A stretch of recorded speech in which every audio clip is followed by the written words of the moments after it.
Helmets on for safety. Welcome back to Random, ladies and gentlemen. And today we are here, or I am here, I should say, at Hill's Aerospace Museum, just outside of Hill Aerospace Air Base here in Utah.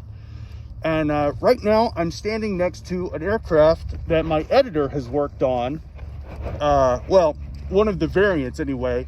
Long time ago, my editor worked on an aircraft very similar to this. And this is the C-130. Now, he worked at the air base in Japan called Yokota, and their aircraft were all C-130Es or H's, depending on the year. And what we have right here is an early model of the C-130. Now, how I know it's an early model is this vent up here, if you can see it. Let's get a better close. Well, let's get a closer look here. If I can get the camera to work. Okay, well, over here, if you look up here, that hole with the grate over top of it, that is the exit for what is called an air turbine motor, okay? Now, the air turbine motor used hot gases from the gas turbine compressor, which is right here, to turn a generator, all right? So the gas turbine compressor only supplied air to the aircraft, and the ATM, the air turbine motor, provided electrical power for the aircraft should it not be able to hook into ground power. Basically allowed the aircraft to start on its own, right? So the gas turbine compressor is in here, the air turbine motor is up there. That's how it started in the field. Now, this aircraft specifically has what we call RADO or JADO units. You see these right here?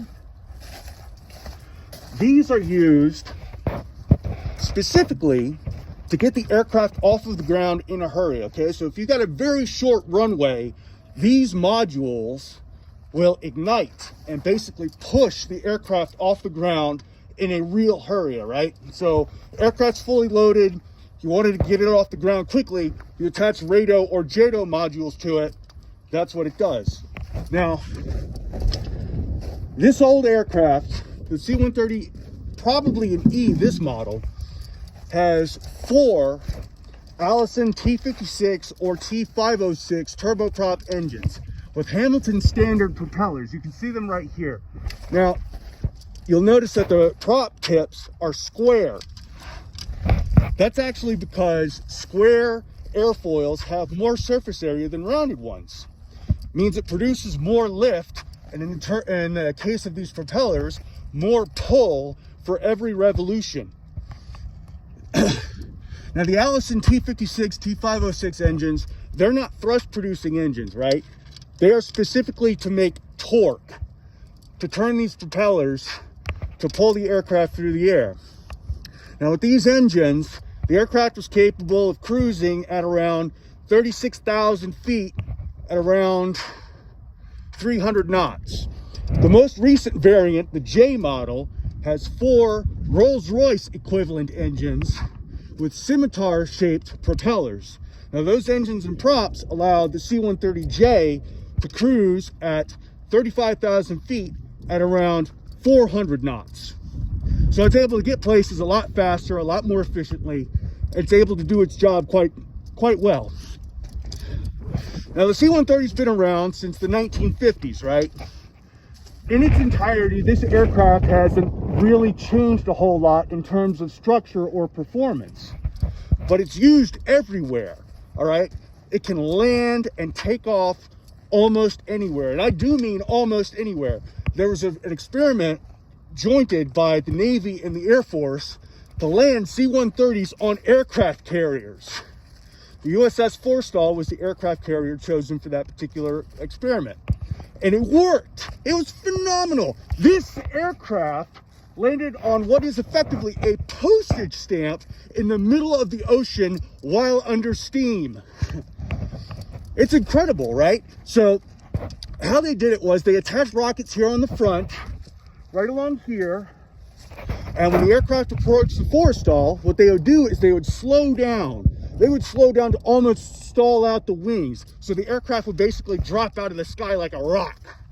And then they hit these rockets, and the aircraft stopped on a dime, and it landed right on the deck of the forestall and was able to complete its experiments. Now, unfortunately, one of the last flights of that experiment, the C-130 broke apart because of the stresses induced from landing on the aircraft carrier as hard as it did and stopping as hard as it did. Now, if you look up here at the wing roots, that's where that aircraft snapped, and it snapped on both wings. Both wings just fell off the plane, and of course it caught fire, and unfortunately the crew didn't make it. The crew of the aircraft, everybody on board the forestall, however, they were panicked and they had a really bad week, but otherwise they were okay. Now, this aircraft unfortunately is in static display form, and while it could very easily be made airworthy again, but it's just so old. It would take a lot to do that, and the Air Force doesn't want to do that, and to do it would be very expensive, so no customer, no private owner would want to do that with this baby. But it is what it is, and that's unfortunate. Now,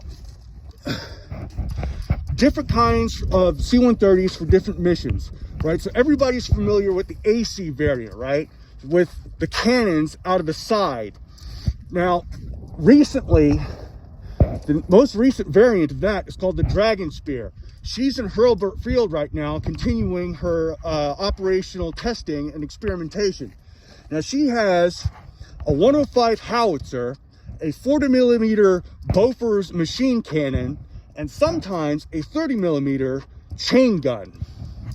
So all of that lead just pouring out of the side of the aircraft at altitude while it's circling.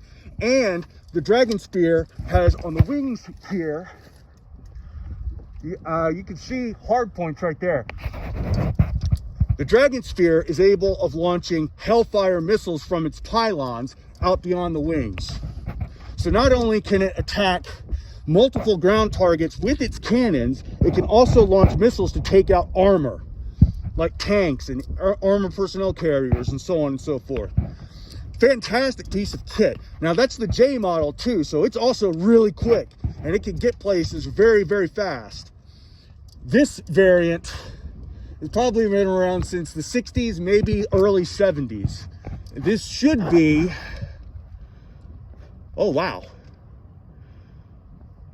this appears to be a C-130B, so very early model. Again, gas turbine compressor, ATM, that went away with the H model. The H model has a full-on APU, air power unit, that provides air and power to the aircraft, and not without needing an ATM, the air turbine motor. Now, these aircraft can land anywhere. That's runways, that's fields, that's aircraft carriers, and how they're able to do that is their struts on their landing gear, all right? So when they land on a field, what they do is they pump up the struts a lot more. They overpressurize them, and they extend further, so the struts have further to go when it lands, and it absorbs more energy, and the aircraft can survive that impact when it lands, and then it's able to take off again.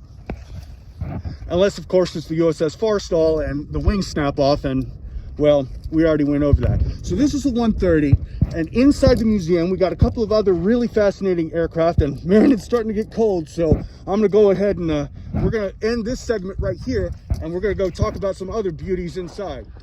So here we are inside the flight deck of the 130 at the Hill Aerospace Museum.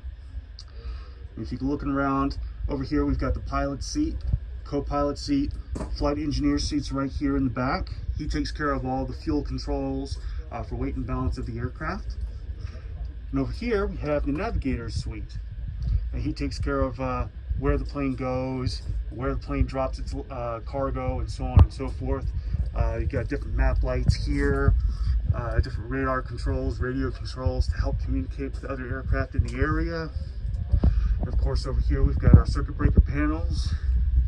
And if you look just there, that is the prop controls for full feather and reverse. So if they have to shut down an engine in flight, they hit one of those switches and the prop starts windmilling freely without creating any more drag. And of course over there we've got the throttles and the propeller pitch controls. That again helps with the performance of the aircraft, right? So more pitch, more cut, more speed in the air. And the engine throttles, well, they basically control the throttle of the engine, the speed of the engine. Fantastic stuff. And over here we've got our T handles for our fire. One is specifically for the GTC, you can see it labeled right there. The other are for each of the engines. And you've got your compass, your radar screen, everything you need. And over here by the navigator suite, you have bunk beds. That's for when people get a little tired and they need to take a quick nap on a nice long flight. And over here we have a crew emergency exit hatch. This is how we get on top of the aircraft to do things on top. So the wings, the rudder, and so on and so forth. That's an escape hatch, but it's also a maintenance hatch. Neat stuff, isn't it, folks? This right here is for emergency gear extension. So if they have a hydraulic problem, they can just hook in a wrench and screw the main landing gear down. Of course, over here is a hydraulic reservoir. What we're seeing here is a P-51D Mustang. Now, this would have had one of two engines, either the Rolls-Royce built Merlin II or the Packard built Merlin II, which had more power, was easier to produce, and had interchangeable parts. The Rolls-Royce engine had none of that. Now, what's cool about the Mustang is its laminar flow wings. That means the air flowing over the wing wasn't as turbulent as, say, the air flowing over the wing of a Spitfire. Much smoother, much more efficient, very low drag. And you can tell by the wing profile, the upper part of the wing is exactly the same shape as the lower part of the wing, causing very little disturbance in the air as it's going through it. So while there's a lower pressure of air over top of the wing and the underside has a higher pressure causing lift, it's all nice and smooth.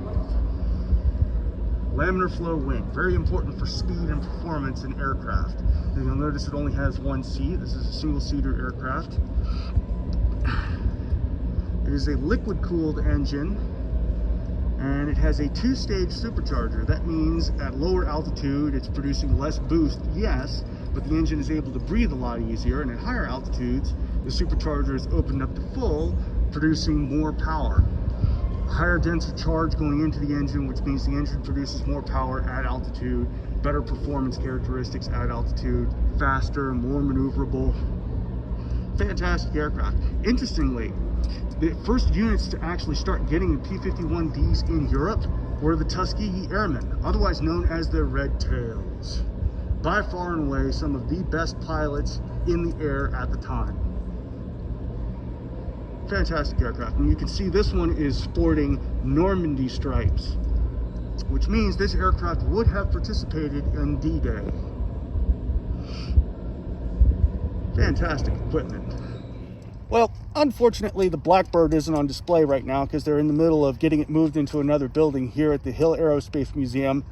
And that's unfortunate because that was an aircraft built at a time when Lockheed knew what they were doing when they built planes. They kind of don't anymore, but whatever. Anyway, I got to get my truck back to my editor before he finds out I stole it and he punishes me harshly. So yeah. That's it for random. Please like, favor, and subscribe down below. We'll have links to the Aerospace Museum in the description below. And remember, keep it random.